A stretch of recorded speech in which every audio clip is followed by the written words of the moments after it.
Siphinde sinibingelele babukeli bekama-VTV with Prince Bekumndeni kaZulu. Ngiyacabanga abantu bayazi ukuthi sike saba nenkinganyana ukuthi sishuthele la esivamise ukushuthela khona.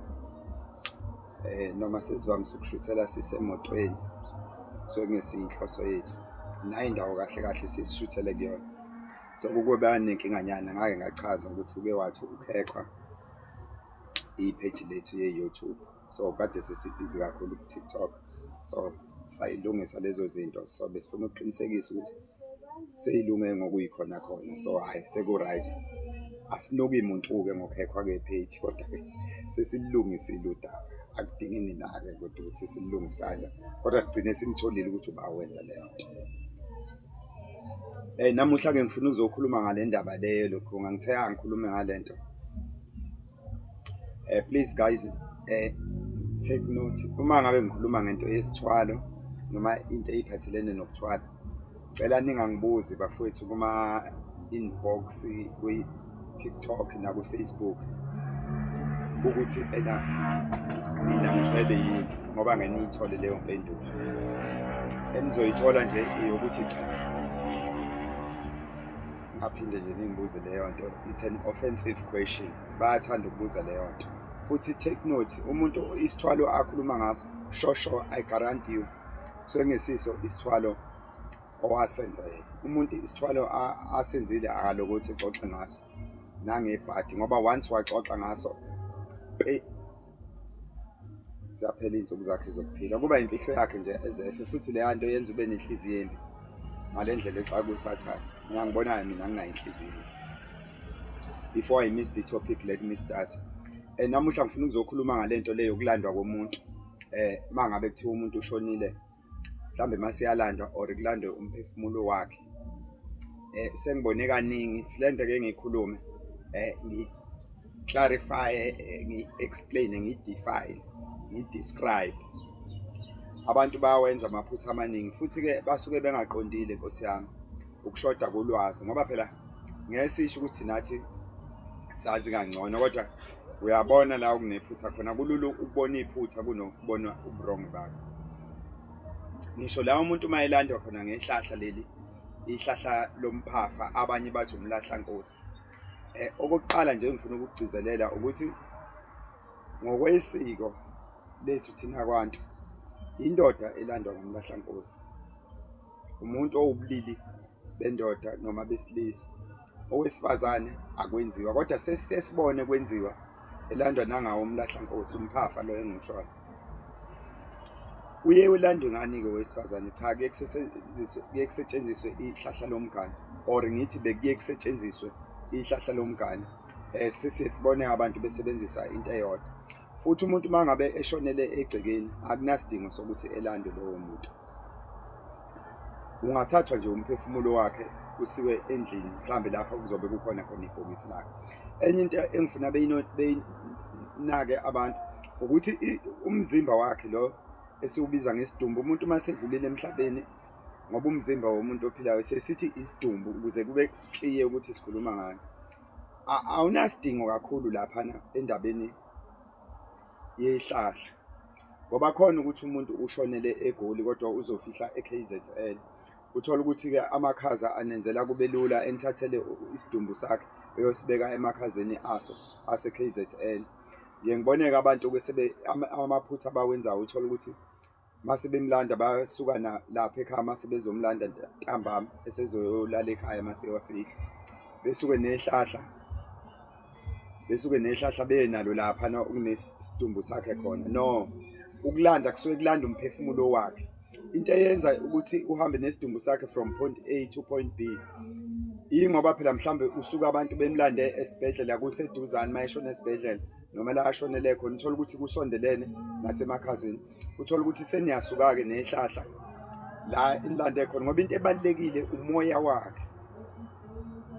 Uthola ukuthi seniyasuka ke nehlahla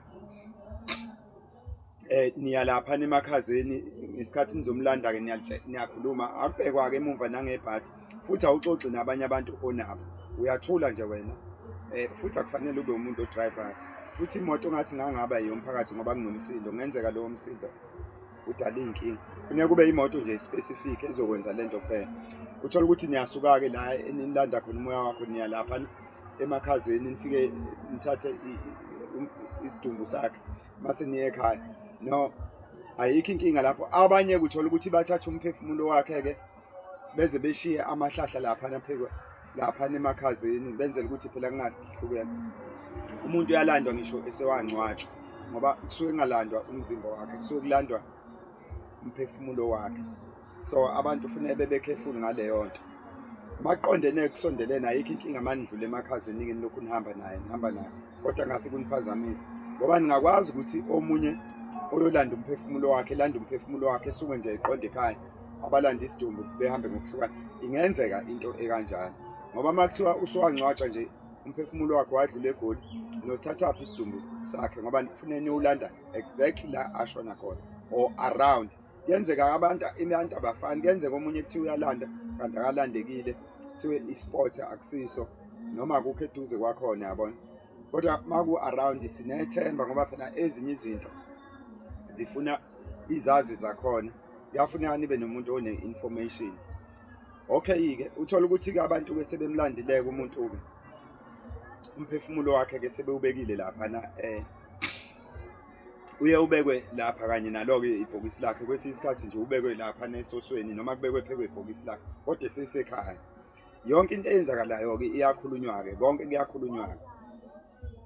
Ama-challenges esibhekana nawo-ke lana abantu engeke ngiwabone nami, abantu uthola ukuthi umuntu useyofihlwa, abantu abazi ukuthi uma ngabe seyofihlwa ubone sebehamba nehlahla lakhe. Angifuneki ukuthi umuntu owenzele okunye engizokusho la ngithi wrong ngimgxeke ngoba ngeke size sigarante ukuthi ubani alright ubani wrong, kodwa nawe into ungayibuka nje nge-logical thinking ukuthi ikanjani. Uthole sebesuka naye lapha sebeyomfihla, sebehamba nalo ihlahla lakhe, sebehamba nalo ngemoto le esuka imhambisa. Abanye ngeke ngibone sebelifaka phakathi laphana emgodini mase kugqitsha uthole sebeliphosa phakathi and stuff like that. Sebegqiba nalo. No, angisho ukuthi ba wrong kodwa mina ngithi ngibona kungesiwo umqondo omuhle ngoba umuntu uma simlanda suke simbuyisa simlethe ekhaya. Asikho isidingo sokuthi kuthathwe ihlahla laphana uhanjwe nalo ngoba phela umuntu usuke engazili ukuzoyibuka efihla. Kodwa ngenxa ye-safety ke seningahamba nje nalo noma nilibeke endaweni efihlakele nikhulume kodwa akufanele lisale emathuneni, kodwa akunasidingo sokuthi liye nje khona ngoba umphefumulo wakhe, ngoba niyakwazi ukulitshela khona la mase nihamba nesho ukuthi umzimba wakho-ke sibanibani lo sesiyowufihla endaweni yakhe yokugcina. Sicela ukuthi sihambe kahle, nisuke ningasaceli-ke idlozi laphana, nisuke senicela yena uqobo umnikazi womzimba nendlu yakho le yakhiwe ingaphazamiseki uma ngabe sesifihla ngoba kuyenzeka phela uthola ukuthi umuntu uma sesimfihla mase engcwatshwa uthola ukuthi kuvele kade ukale kahle nje yonke into i-right. Uthola ukuthi umgodi mncane sekuqalwa phansi kuyambiwa, yabona kube nalaya ama-challenges ngicanisa abantu bayazi sikhuluma ngayo. Asilisike ihlahla lakhe lisala laphana ekhaya, ehambeke umuntu eyofihlwa. Mase fihliwe-ke uthola ukuthi sekuyabuya-ke abantu bazoyibuza ukuthi ihlahla-ke lilahlwe kuphi. Kuyimfihlo-ke leyanto akufanele kwazi noma ubani. Kufana nakho ukuthi umuntu uma ngabe eyoshisa inzilo noma eyogumula inzilo esemfuleni la azoyoyilahlela khona, angisho ukuthi ilahlwe emfuleni kodwa ijwayele ukulahla emanzini ahambayo phela ngoba ungayigqiba nje noma yikuphi. Kodwa ijwayele ukuthi ilahlwe lapha, akufuneki umuntu wangaphandle lapha. Ngiyangibona abantu sebesebenzisa ukuba womakoti sebehamba, akufuneki umuntu wangaphandle lapha. Lento ifana nembuzi kade kugezwa ngayo umuntu, akafuneki umuntu wangaphandle. Sesibona abantu sebehamba nabantu bangaphandle ngoba kuyashiwo kuthiwa akufuneki kwazi umuntu, kufuneka kwazi amalungu omndeni kuphela. Umuntu umbonise ehamba nomuntu wangaphandle ngoba mhlawumbe umngani wakhe noma uyena omchazela izinto ukuthi zenziwa kanjani. Ngoba ngelinye ilanga kothi mase kuthiwa kunembuzi eyayigeza ubani eyathathwa yasetshenziswa, sonuka abantu thina sonuka lo muntu okwakha nje nayo, kanti uma kuyinto yamalungu omndeni kuphela kufuneka kwazi-ke ukuthi shuthi ngaba abantu basemndenini. Angikho-ke kuleyo topic bengithi ihlahla libe selilahlwa phi, liye lihambe-ke liyogujelwa laphana esibayeni ngoba phela sinenkolelo yokuthi amadlozi noma idlozi elikhulu lilapha nesibayeni. Libe seliyogujelwa laphana esibayeni ligqitshwe khona okanye imali ngekho-ke isibaya phela ngoba akuyo yonke imizi engenaso isibaya, kanti njalo sibalulekile noma ningafuyile nje kakhulu noma kuyimbuzi ezimbili. Kuye kube-ke sekulokhu ungaka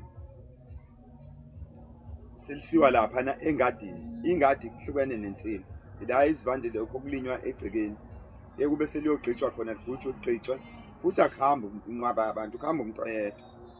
Ngaba-ke babili, kodwa manje babili kuba nenkinga ukuthi phela kodwa umuntu nje, futhi akubi ngesikhathi somcimbi, not umcimbi somngcwabo, ngaleso sikhathi nje enobe senenza ngaso.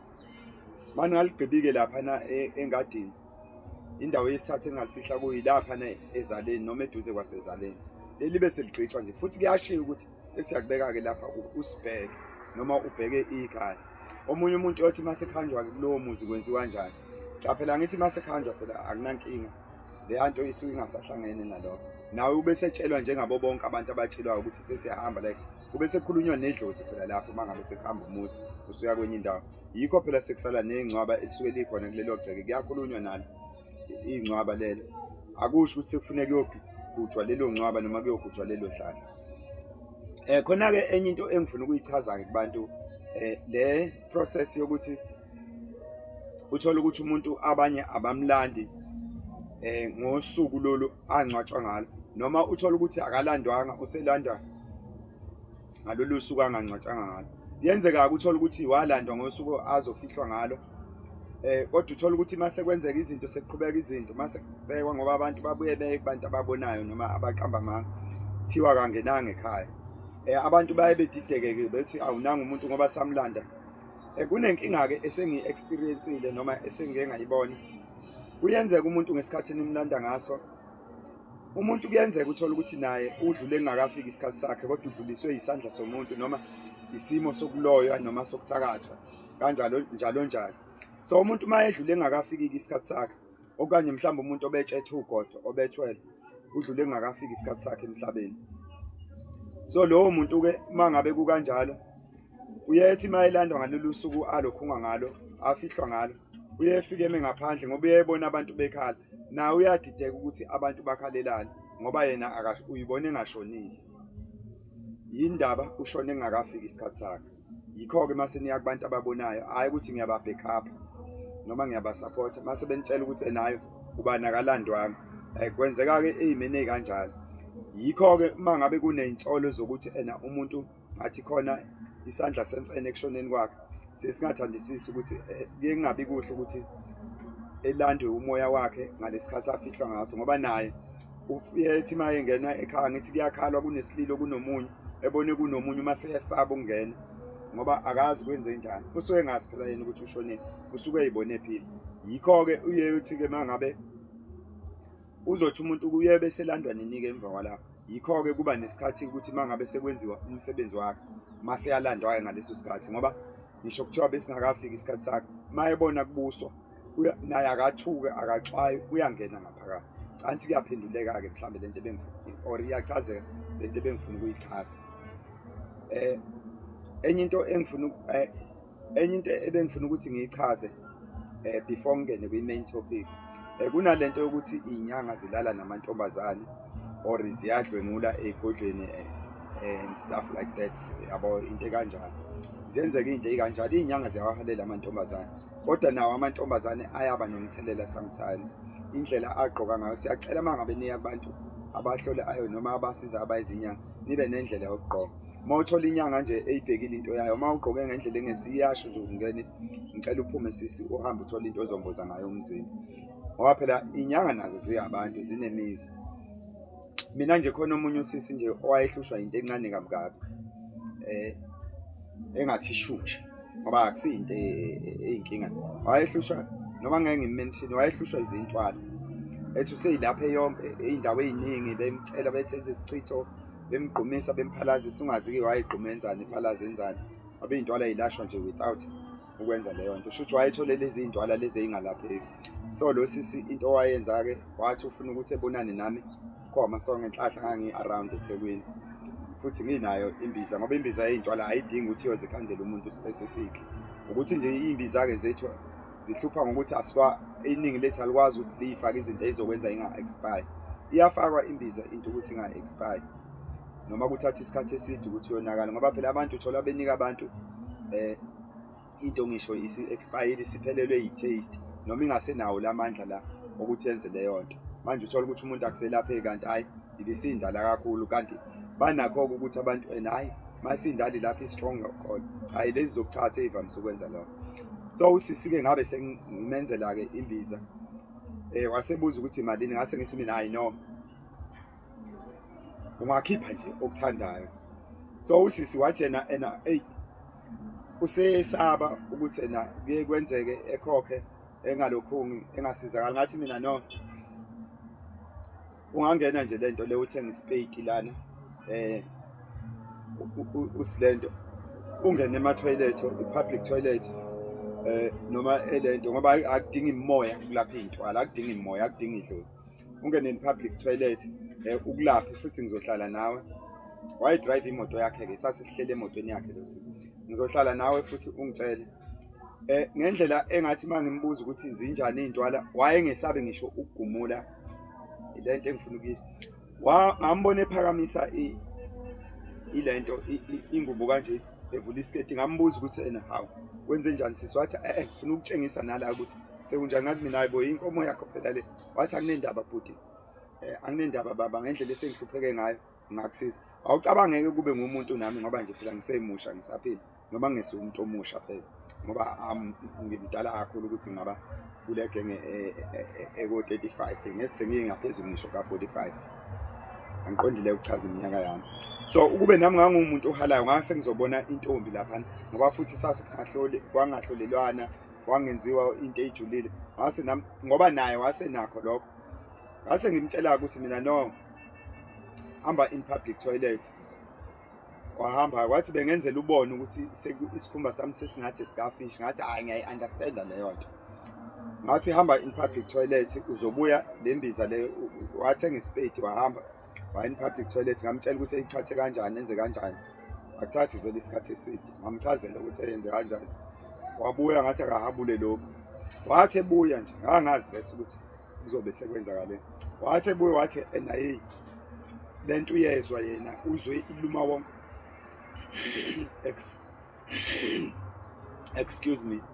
Wathi uzwe kuluma wonke umzimba, uyezwa, uzwe ukucontsotha le ngalendlela ukumlume ngayo, uyezwa kumanje ukuthi ayisekho, kodwa akakholwa ngoba kapheli ngisho imizuzu nje ewu-30. Ngathi mina hayi no, wena uzoyishola.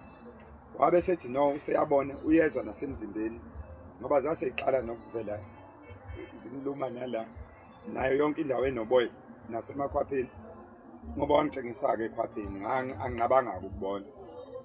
So wabe sengipha-ke waye-right-ke lo yasisi, wangipha imali ehlakaniphile, cela ungayisho ngoba 100 nje abaningi yabo, ngoba mina ahathi akakhipha ayithanda. Wangipha imali ehlakaniphile, wathi mina yini wakhokha kangaka? Wathi ngiyabona ukuthi siphelile lento.